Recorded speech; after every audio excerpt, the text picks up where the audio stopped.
Hi everyone, it's Steve. We're back at the piano again, and this video is about the wheel. Can you do too much wheel? Let's talk about that. At what point does the movement of the wheel become excessive? All right, so let's take the example, J.S. Bach Prelude in C major. Small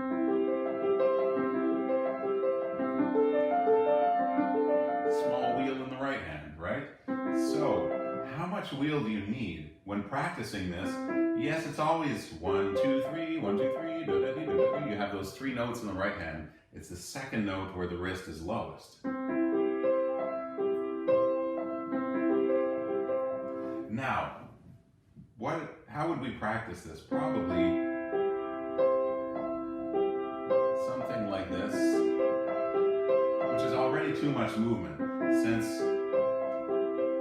Since you have to restart that wheel so quickly, always try to find the least movement that you need to actually do the right technique and be able to execute the notes properly without depending too much on the movements of the fingers here, but rather being connected this way. It's actually quite little. You don't need so much movement. In this case, the first wheel can be a little bigger than the second one. So it goes ya-da-dee-da-da-dee, ya-da-dee-da-da-dee, ya-da-dee-da-da-dee. The first one is bigger.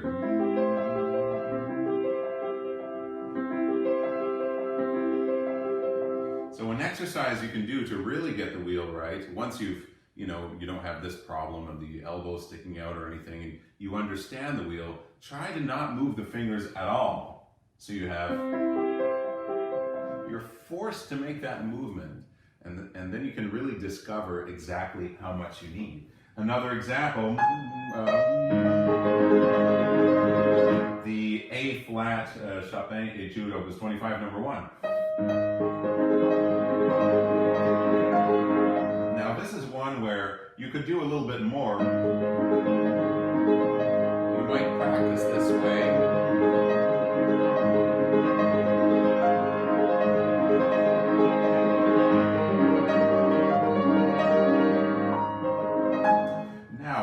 If I do two, that's already a lot of wheel right here. If I do a little bit more, it's going to become excessive. Let's see. This is not quite helping anymore. Can we do less? And what is that like? Again, now I have big hands, so it's kind of easy to stretch this. I don't have to move so much. But if we try to do as little wheel as possible, it actually becomes rather easy to play this etude a little faster, and I'm not saying that it should be necessarily exactly that subtle compared to, and you want to find that fine balance between the two. So experiment a little, do big wheels, and do very micro small wheels. Got a little rotation mixed in with that wheel in the right hand.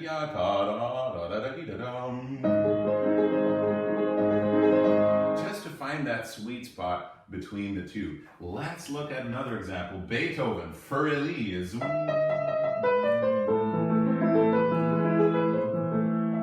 So here we have wheels in both hands, some rotation in the beginning.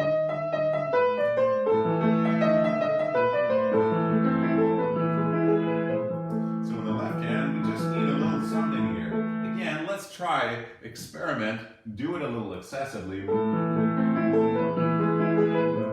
actually harder to play the left hand if our wheels get a little excessive. So it's almost like, the wheel is almost like, it has an orbit, there's like a planet, and there's some center to the wheel.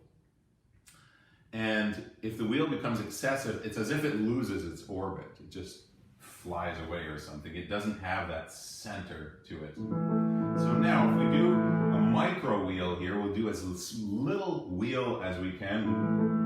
See that in the left hand? You could probably even do smaller than that. It's a very micro wheel, but it's there. That's usually the kind of thing we're going for. And in the right hand, See how this wheel connects everything? Ya-da-da-dee, instead of working with these joints instead. So there is definitely something as too much wheel. We have it there, but it's excessive. It actually sounds better when we do less.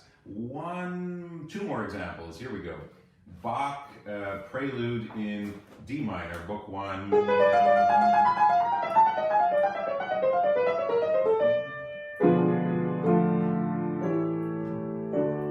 So here, these are very small wheels because we're so constricted in the notes are very close to each other as opposed to this sort of wheel. So now, again, it will be very annoying to play this way. It's just too much movement. But that's actually a micro wheel right there. So very small movements, in this case, for notes that are very close together, is helping a lot. And just having, it's a very good idea to just try to make your wheel as small as possible. You actually will end up doing it better because you're just using the movement that's necessary. The wheel becomes more of a necessary movement to actually get the notes down rather than some kind of choreographed movement, you know, that may not even make sense to you. So again, one of my favorite things to do is kind of not lock this, but try to use as little of the fingers as possible. And that obliges you to find the movement you need. So you can move them a little bit. Obviously they move. I'll go in slow motion here.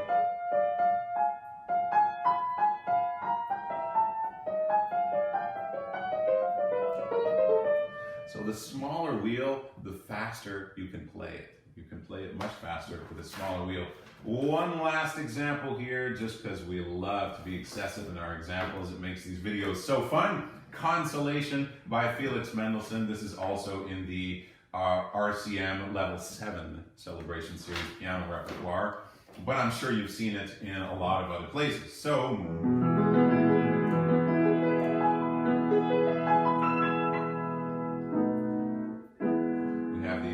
things in the beginning and very beautiful piece. Now, again, if I go excessive, this doesn't help. You might practice a little this way when you're trying to get the wheel and trying to understand it. It's normal that you exaggerate the movements a little. But now try something different. Try to make the wheel as subtle as you can. Use the fingers as little as you have to just do the movement that's necessary. See, that's it. That's all we need. Can we make it even smaller? Automatically, it just plays faster, almost beyond my will when doing it smaller, when the movements are smaller.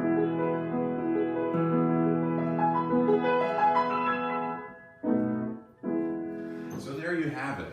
The faster you want to play it, the smaller those things need to be. You can't play something very fast with lots of wheel if you're making very excessive movements in the wheel. That's it. And what was the other thing we said here? How sparse the notes are as well. If the notes are very close together, a small wheel is probably more appropriate, and when they're further and when you have more sparsed out notes, like we do in that, you can use a bigger wheel, but do always try to make it as small as you can. Experiment with it, because usually less is better most of the time. When you come to my masterclass, we'll work on it together with your specific repertoire. Until then, happy practicing and see you in the next video.